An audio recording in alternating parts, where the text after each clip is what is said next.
What's up? God is good, yeah?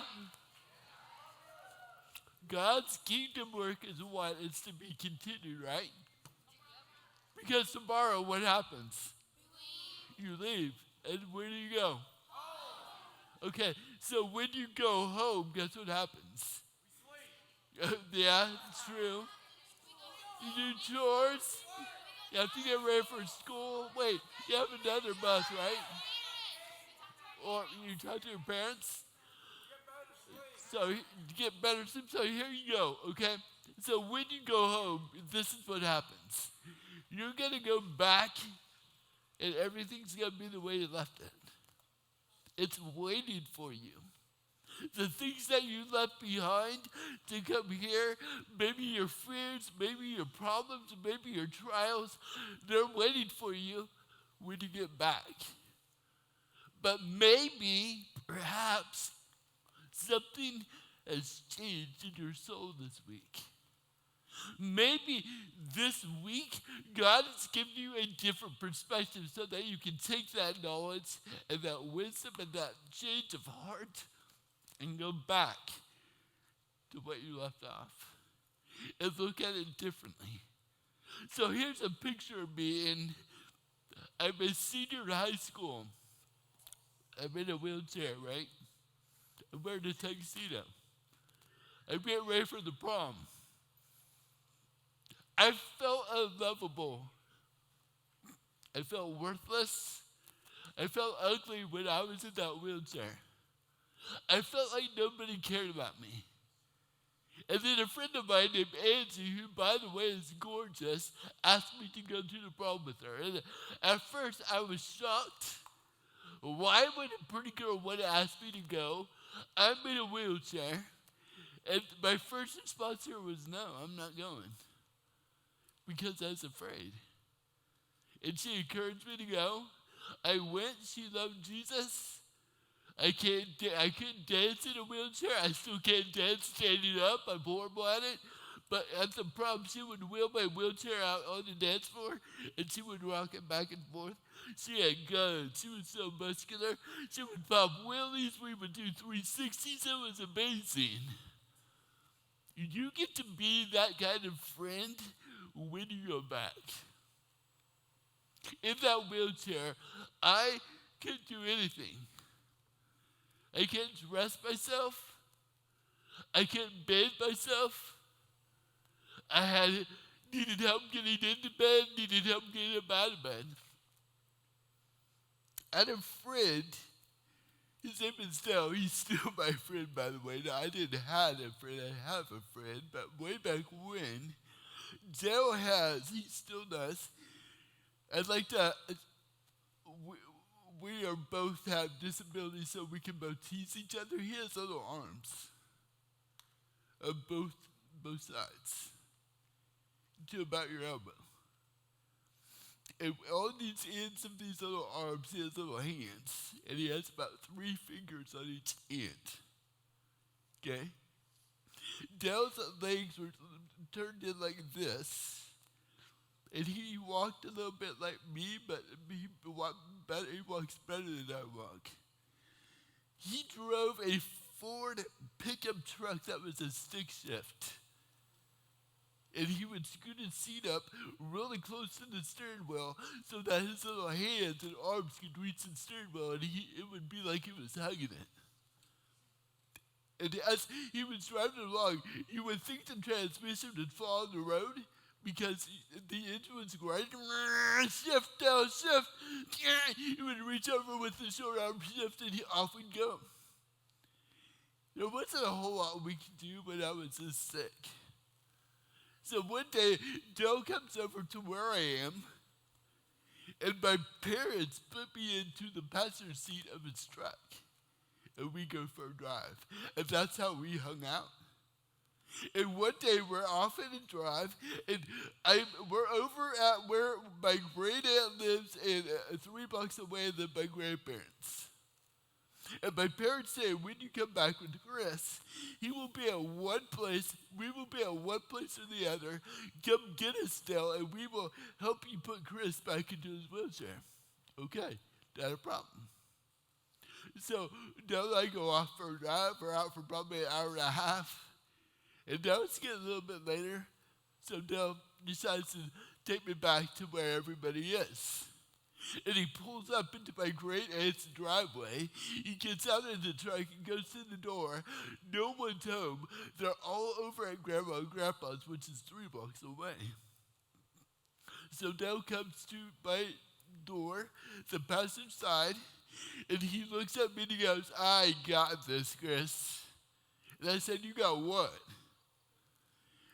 They're going to be back here in 5 minutes, so why don't we just stay here and wait for them? In the meantime, I will put you back into your wheelchair. Dale, you can't. You have little arms. Dale, you can't. You have little hands. You can't do that. You can't pick up my wheelchair out of the back of your truck and watch me. So he goes to the back of his truck. He gets the wheelchair out, little arms, little hands. He puts the heavy wheelchair down on the ground. He unfolds it. He wheels it up to where I'm seated at the passenger seat. We're on an incline of a driveway. He gets the angle just right. He estimates the angle of where I'm going to come off of the seat, get into the wheelchair as if he took geometry. The only thing he forgot to do was set the brakes. And I didn't catch it either. And he unhooked my seatbelt.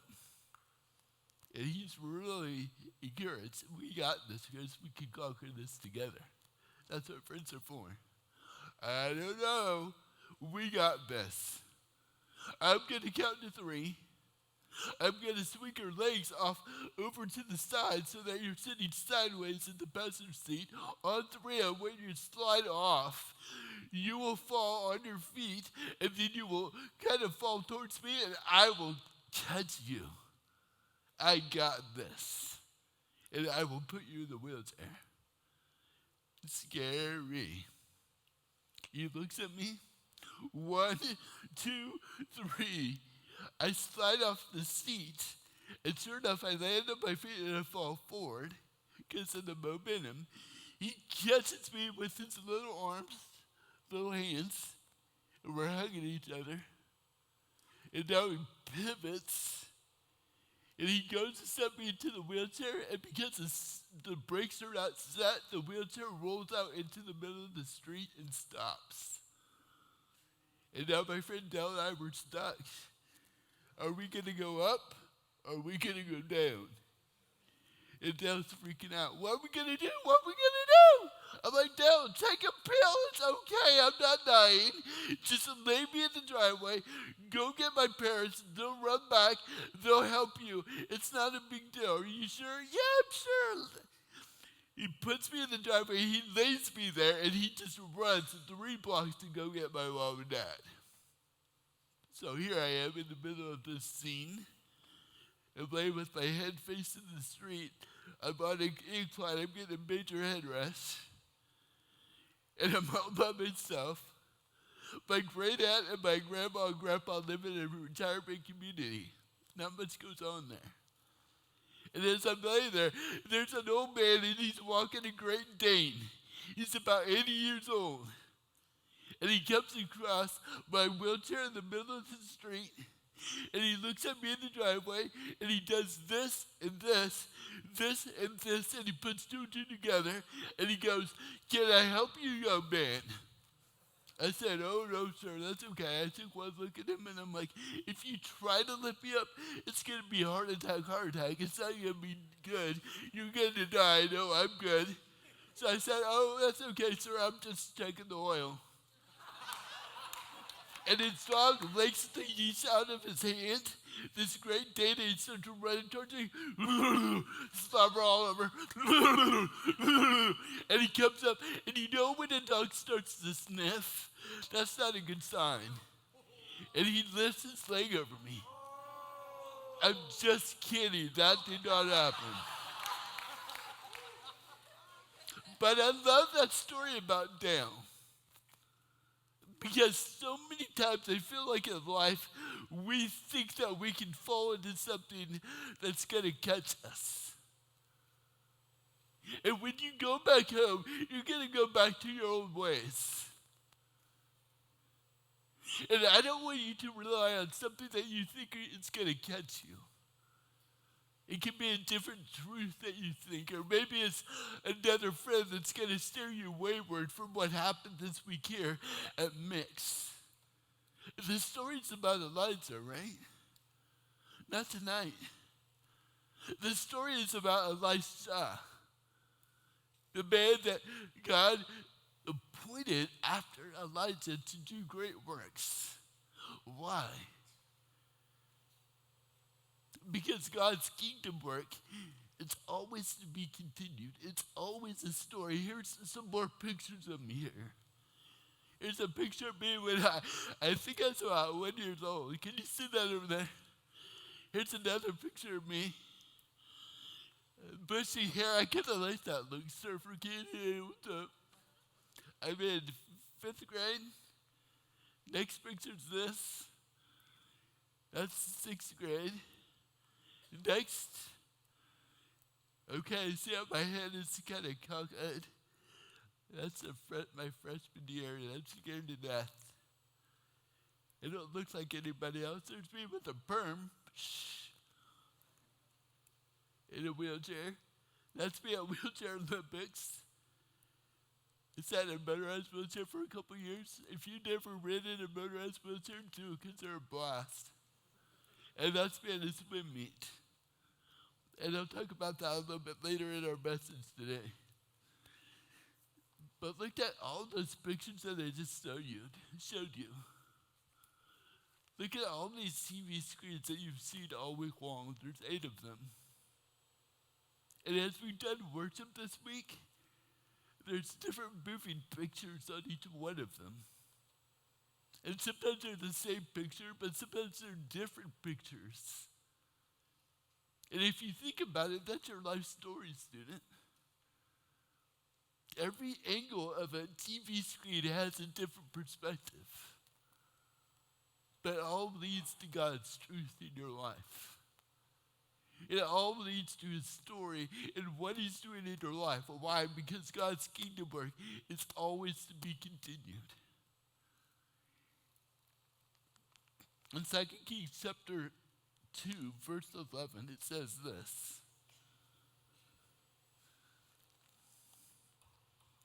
As they were walking along and talking together, suddenly a chariot of fire and horses of fire appeared and separated the two of them. And Elijah went up to heaven in a whirlwind.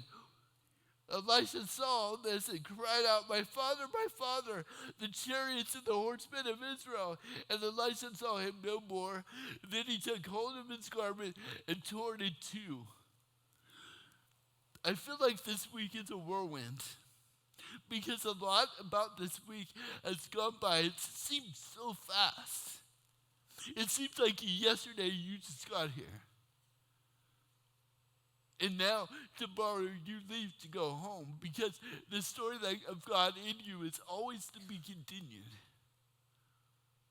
There's always somebody in your life that you can help not feel lonely. That you can help them feel a part of something greater than themselves. You always have that opportunity. And as Elisha and Elijah were walking along, this whirlwind takes them up to heaven. Elijah. It leaves Elijah all by himself. The main character of our week, Elijah, is taken away from us. But that's what I like about tonight. Somebody else steps into his place. Elisha. A similar name. Elisha. And God has great things for him. God is going to use him. Elisha asked of Elijah, give me a double portion of your spirit. I want more.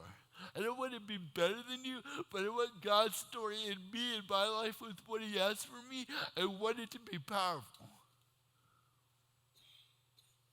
And what I like about this verse, it says at the end of verse 12, and Elisha saw him no more. Then he took hold of his garment and tore it in two. And then verse 13, Elisha then picked up Elisha's cloak that had fallen from him and went back and stood on the bank of the Jordan. He took the cloak that had fallen from Elijah and struck the water with it. Where now is the Lord, the God of Elijah? He asked.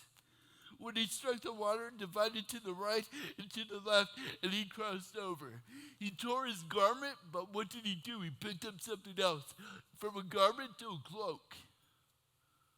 He picked up the very thing that Elijah left behind. I don't know if you've ever recognized this in the Bible, but God is a sentimental Lord. He has great feeling, great emotion. Everything he does is strategic and planned and designed. Everything he does has a purpose of what he's doing in someone's life. Moses was afraid to lead God's people Israel out of Egypt because he stuttered. And God gave him a staff. And with that staff in his hand, he was holding on to something of value that God was using in his life to tell him that he had purpose. David played the harp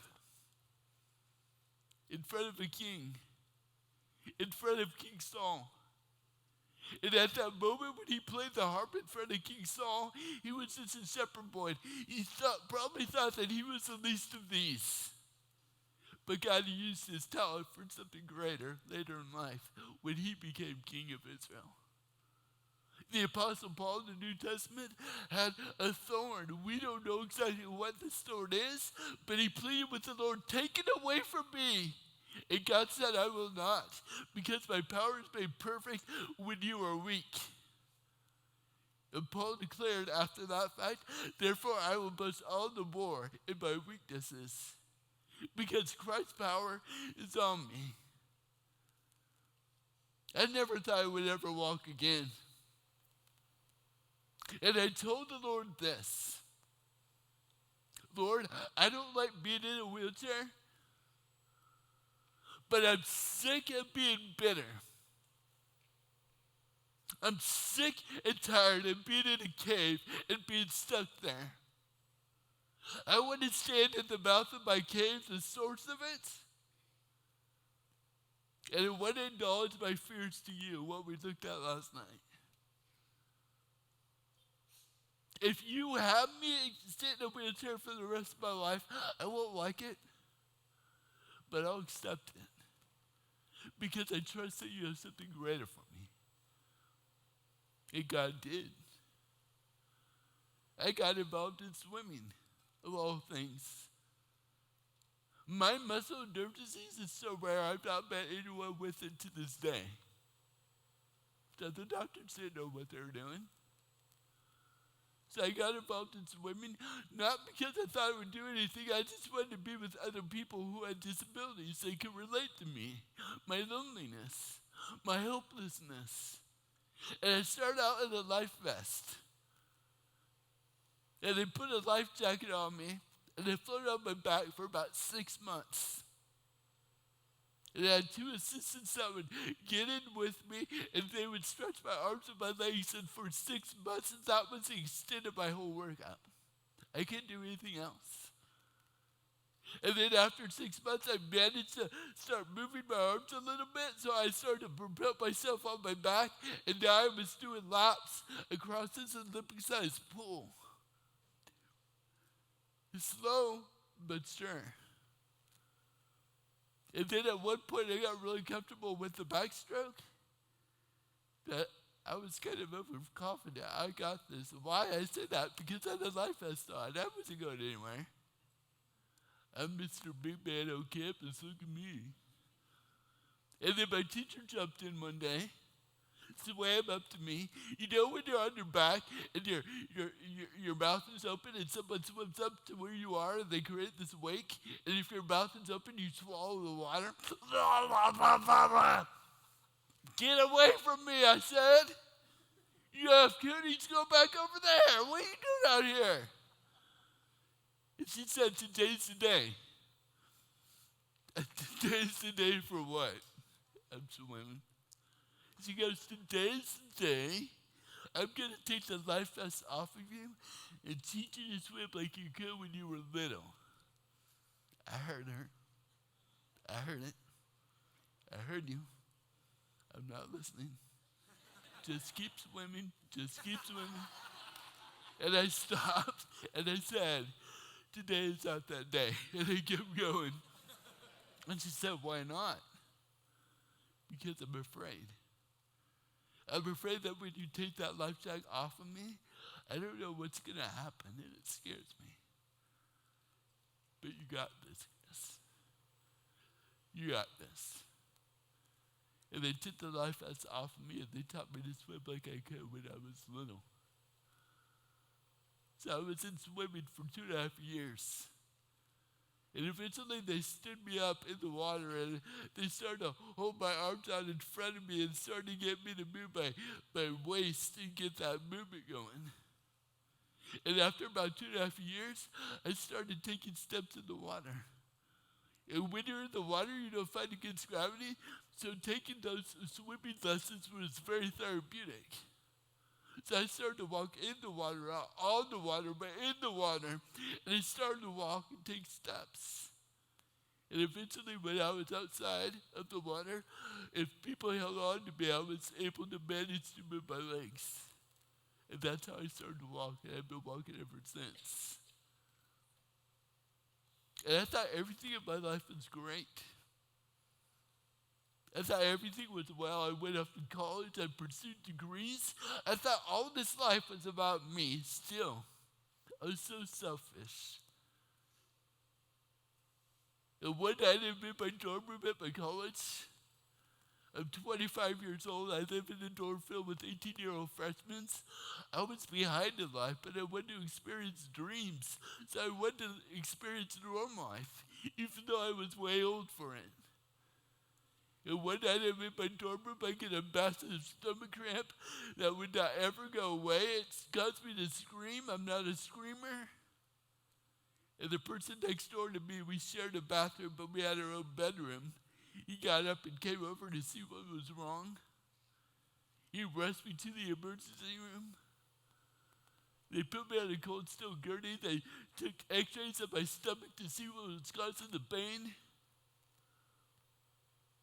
And the doctor comes up to me, and I'm 100 miles away from my home. And he said, we have a problem. I've looked at your x-rays, and it doesn't look good, Chris. You have a bowel obstruction. Your inside, your intestines have knotted themselves up into a knot, and now they're pulling, and that's why you're screaming. I'm going to take you up, do surgery on you, get you open, and remove that knot of your intestine and get it out. And if I don't do it, they're going to burst, poison your system, and it can kill you. So they rushed me up to the OR, did surgery on me, and as I speak right now, I hate this thing. But I have what's called a colostomy bag. As I speak right now, I'll always have this until the day I die. I have a piece of my intestine that sticks out from my stomach about right here. It doesn't flop around. It sticks out just a little bit. It's round as a quarter. I have a plastic bag, right? This is plastic. It's very expensive. Thank you, Jesus, for medical insurance. I can't afford this. If you turn on the back, there's a hole about as round as a quarter. I have to wear this bag. I feel like I'm in a fashion show. And right here, and this is how I go, poop. And I hate it. And I have to change it like 5 times a day. and throw it away like a diaper. Here I am walking. Here I am driving a car, and now this stops me in my tracks. And now I have to deal with this thing? Are you kidding me? Lord, what are you doing? And build a story in you, Chris. Because my kingdom work is to be continued in your life. But I hate it. It'll make fart noises when I don't want any noises to come out. I can't help it. I don't know when it's going to happen. It will stink. I have no control of its stench. And if I'm around people who don't know I have it, it's embarrassing, humiliating. But just like the cloak of Elijah, this is an object that has power for me. This thing changed my life. This thing was the first reason why I started to speak. And I've been doing it ever since. God is a God of symbolism. There's things in your life that you don't like I don't like this bag that I have to wear every day. But there's things in your life that you may feel are weak. There's things in your life where you may feel just that are impossible. That God wants you to hold still with power. God wants to use those very things not to give you fear, but to bring you to freedom. I have freedom. I don't want to change anything about me. I say that boldly. I don't want to go back to 8th grade and switch it around. Yeah, my life is hard. It's still hard to this day, but it's worth it. Why? Because the power of God rests on me. It's to be continued. He's not done with me. I'm still breathing. He's not done with me. When you go back home tomorrow, you're going back to your battles. He's not done with you, student. But just like these TV screens on stage have been here all week, every different angle of these screens give you a different perspective that points to God's story in you. And maybe this week, God has given you a little bit better perspective of your life.